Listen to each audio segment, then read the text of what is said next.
special day of my life. Today, I will walk down the aisle with my father, and he will give me away. My best friends will show their love for me by wearing the ugliest dresses in the world. Then, there will be the reception.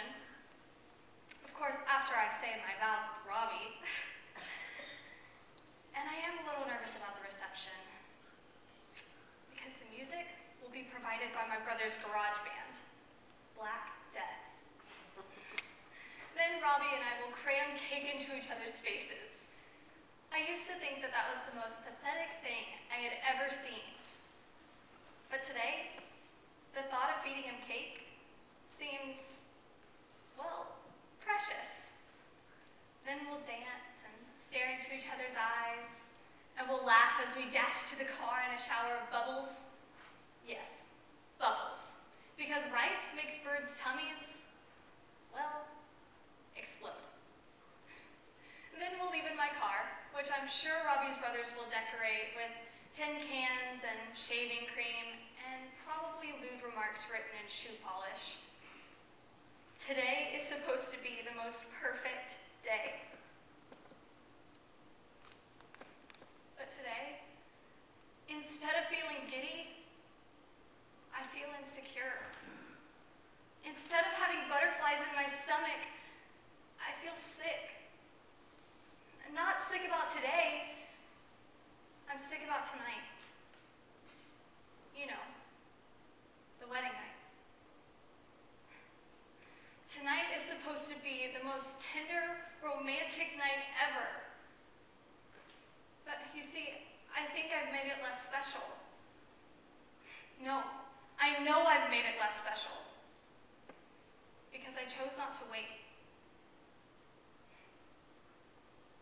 You know, as I look at myself in the mirror and I see myself in my white dress, I have to ask myself, as painful as it may be, I have to ask myself, why didn't I save myself for this day? Was it because my dad wasn't affectionate with me? I once heard this speaker say, "Dads, if you are not affectionate with your daughter, then there's a guy out there who will be more than willing to show her that affection." So was that it? Was that my problem? Did my dad not hug me enough? Maybe. But any way you look at it, I still made the choice. The wrong choice. Well, when I was in high school, there didn't seem to be a choice. Everyone had sex. You were supposed to have sex, right? I mean, everyone was sexually active in some way. Sleeping with your boyfriend was totally acceptable. In fact, it was encouraged.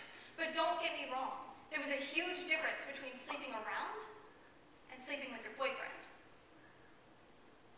Well, at least that's what I thought.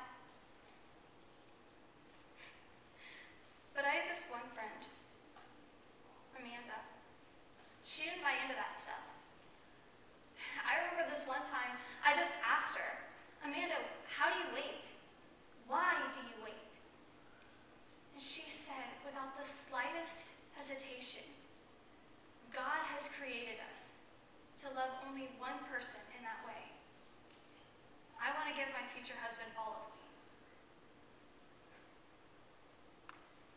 I will never forget that day.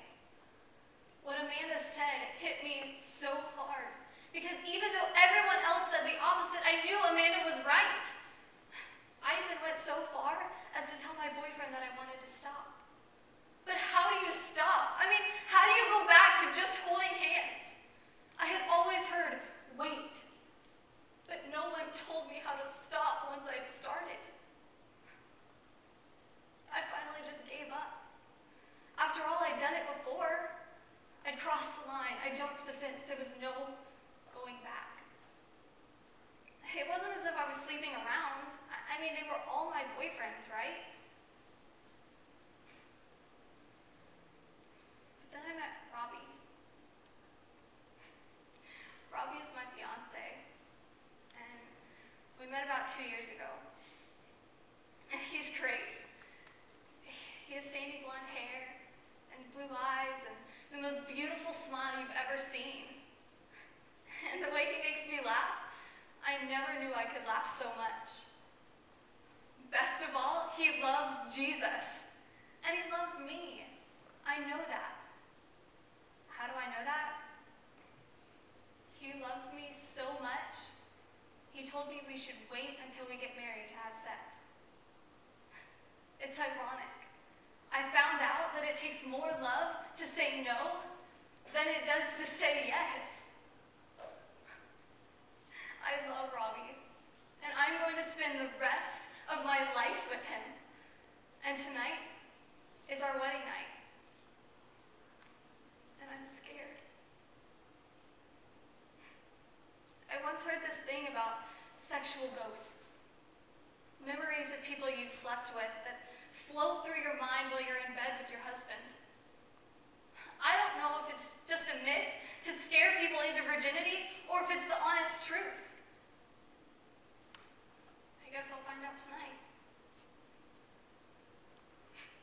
I love Robbie, and I would do anything for him. Most of all, I wish I could take back the choices I made with other guys. He deserves better than that. I deserve better than that. I wish I could give my husband all of me. But tonight, he will only get a part of me. Because there are things I chose to give away before tonight. But don't get me wrong. I know I've been forgiven. I mean, Robbie and I have talked about it, and I can't tell you the number of times I've prayed about it. So I know it's forgiven. However, forgiveness is one thing, and forgetting it is another. I wish I could forget it. I wish I could go back in time and change it all. I wish. Doesn't matter what I wish.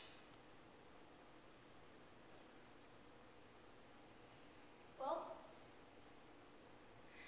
I better finish getting ready. After all, I'm about to walk down the aisle. Today is going to be the happiest day